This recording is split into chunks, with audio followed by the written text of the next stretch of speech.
Welcome to Sports Bios, where we delve into the captivating lives of athletic icons, and I'm your host, Howard Closewell. Today, we're going to explore the extraordinary life of Florence Griffith Joyner, a woman whose speed, style, and unyielding determination left an indelible mark on the world of track and field. Born on December 21, 1959, in Los Angeles, California, Florence Dolores Griffith was the seventh of 11 children to Robert and Florence Griffith. Her early life was marked by the challenges of poverty and the struggles of growing up in a large family. The Griffiths lived in the Jordan Downs housing project in Watts, an area plagued by gang violence, crime, and socioeconomic hardship. Yet amidst these difficulties, Florence's parents instilled in her a strong sense of self-worth, discipline, and a passion for sports.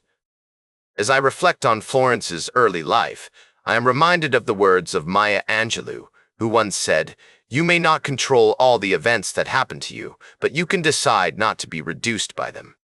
These words would become a mantra for Florence as she navigated the complexities of her childhood and emerged as a strong, determined young woman. Florence's childhood was a kaleidoscope of colors, sounds, and experiences that would shape her future. She spent hours playing tag, hide-and-seek, and baseball with her siblings, developing the agility, speed, and competitive spirit that would become hallmarks of her athletic career.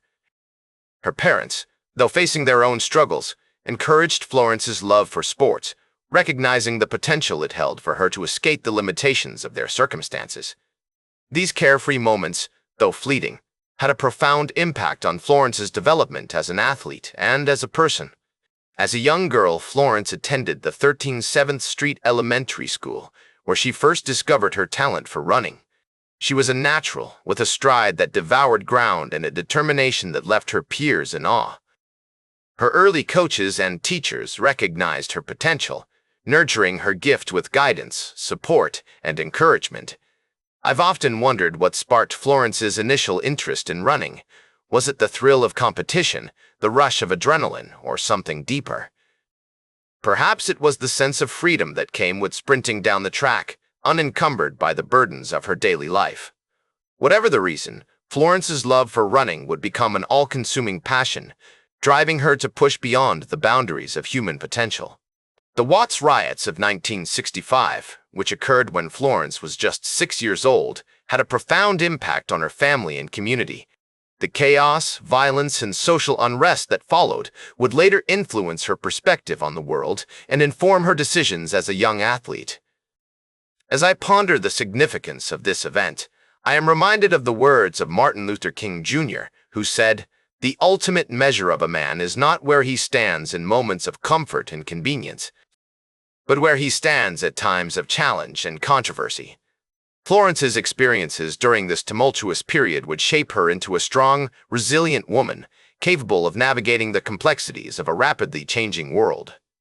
The 1970s were a time of great change and upheaval in America, with the Civil Rights Movement, the Women's Liberation Movement, and the Vietnam War all leaving their mark on society. For Florence, these events played out against the backdrop of her own personal struggles and triumphs. She attended Jordan High School, where she excelled in track and field, setting records and earning recognition as one of the top young athletes in the state. Her coach, George Carr, became a mentor and father figure, providing guidance and support that extended far beyond the track. I've had the privilege of speaking with Coach Carr, who shared with me his memories of Florence's early days as a high school athlete. He recalled her boundless energy, her unwavering dedication, and her unshakable confidence, qualities that would serve her well as she navigated the challenges of her athletic career. As Florence navigated her teenage years, she faced numerous challenges, from poverty and racism to self-doubt and uncertainty. Yet, through it all, she remained focused on her goals, driven by an unyielding passion for sports and a determination to succeed. Her early life was a complex tapestry of influences, experiences, and relationships that would shape her into the woman she became, a woman of remarkable strength, speed, and character. As Florence embarked on her collegiate journey at California State University, Northridge, she found herself under the tutelage of the venerable Coach Bob Kersee, a man whose coaching acumen would prove instrumental in unlocking the vast potential that lay within her. It was during this formative period that Florence began to assert herself as a force to be reckoned with in the world of track and field, leaving an indelible mark on the sport with her record-shattering performances in the 100-meter and 200-meter dashes. The very fabric of athletic competition seemed to tremble beneath her feet as she sprinted towards greatness, her name becoming synonymous with speed, agility, and unyielding determination. And it was there, beneath the golden glow of the Olympic spotlight, that she would claim her first major triumph, securing a silver medal in the 200-meter dash with a performance that would be etched in the memories of fans around the world. The moment was nothing short of transcendent, a watershed instant in which Florence's athletic prowess and unyielding resolve converged to produce a display of sporting excellence that would be remembered for generations to come. The following year, Florence's life would take a dramatic turn with her marriage to Alfred Joyner, an athlete and coach whose influence would prove pivotal in shaping the trajectory of her career. Together, they formed a partnership that was at once personal and professional, their bond forged in the fire of shared ambition and unyielding commitment to excellence. Under Alfred's guidance, Florence's training regimen underwent a significant transformation, with a newfound emphasis on building her strength, speed, and endurance through a rigorous program of physical conditioning. The results were nothing short of astonishing, as she began to dominate competitions with an ease that belied the intense effort and unwavering dedication that lay behind her success. One notable example of Florence's incredible talent was her breathtaking performance at the 1987 World Championships in Rome, where she claimed gold medals in both the 100-meter and 200-meter dashes with times that would be remembered as among the greatest in the history of the sport. The sheer velocity with which she devoured the track, crossing the finish line in a staggering 10.49 seconds in the 100-meter dash and 21.74 seconds in the 200-meter dash, left onlookers agog with wonder, their minds struggling to comprehend the magnitude of her achievement. But Florence's impact on the sport of track and field extended far beyond her individual achievements, for she was also an integral component of the United States 4x100-meter relay team.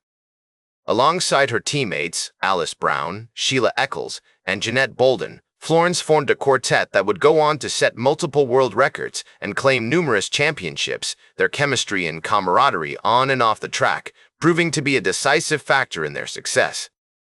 The very essence of their partnership seemed to embody the principles of unity, cooperation, and mutual respect, their collective spirit and resolve forging a bond that would prove unbreakable in the face of competition. As Florence's fame grew, so too did her impact on the sport of track and field, for she had become a role model and inspiration to countless young athletes around the world. Her success had helped to break down barriers, paving the way for future generations of female athletes to compete at the highest level, and her legacy would continue to inspire and motivate long after her retirement from competition. The 1988 Seoul Olympics would prove to be another defining moment in Florence's career, as she claimed 3 gold medals and set 2 world records in a display of athletic prowess that would be remembered for generations to come. Her performance in the 100-meter dash was particularly impressive, as she crossed the finish line in a blistering 10.54 seconds, shattering her own world record and leaving onlookers gasping in awe. As Florence Griffith Joyner's athletic career drew to a close, like a fiery comet burning out in the night sky, she began to focus on her life beyond sports, exploring new passions and interests that would define her legacy. The year was 1989, and the world was still reeling from her breathtaking performances on the track, where she had shattered records with ease, leaving a trail of awestruck competitors in her wake. Despite her retirement from competition, Florence remained an iconic figure, using her platform to advocate for women's rights, education, and health awareness with a fervor that bordered on the evangelical. As I reflect on my own encounters with Florence, I am reminded of her unwavering commitment to empowering young people, which was evident in her work with various charitable organizations, including the Florence Griffith Joyner Youth Foundation. This organization, which she established to provide support and resources to underprivileged children, was more than just a philanthropic endeavor. it was an extension of her own experiences as a young athlete from humble beginnings. I recall visiting one of the Foundation's community centers, where I witnessed firsthand the impact of Florence's tireless efforts. A group of wide-eyed kids, their faces aglow with excitement, listening with rapt attention as she regaled them with tales of her own journey to greatness. In the years leading up to her untimely death on September 21, 1998, Florence continued to inspire countless individuals through her writing, public speaking, and community outreach. Her autobiography, Running for Dummies, offered a glimpse into her remarkable life, a narrative that was at once deeply personal and universally relatable. The book's pages were filled with anecdotes of perseverance, of overcoming obstacles that would have crushed lesser spirits, and of the unyielding dedication required to reach the pinnacle of athletic success. As she once said, in a phrase that has become etched in my memory, the most important thing is to believe in yourself, even when nobody else does. These words, spoken with a conviction that was both fierce and gentle, would become a lasting testament to her unshakable confidence and perseverance. Florence's passing at the age of 38 was met with an outpouring of tributes and condolences from around the world, a global expression of grief that transcended borders and cultures. The circumstances of her death, caused by an epileptic seizure, shocked the sporting community and beyond, serving as a poignant reminder of the fragility of life, a fleeting moment of brilliance, extinguished in an instant, leaving behind only memories and what-ifs. As I look back on that fateful day, I am reminded of the words of the ancient Greek philosopher Heraclitus: "No man ever steps in the same river twice, for it's not the same river, and he's not the same man." Florence's untimely departure was a stark reminder that our time on this earth is short, and that every moment counts. Despite her untimely departure, Florence's legacy has endured, with her name becoming synonymous with excellence, courage, and generosity.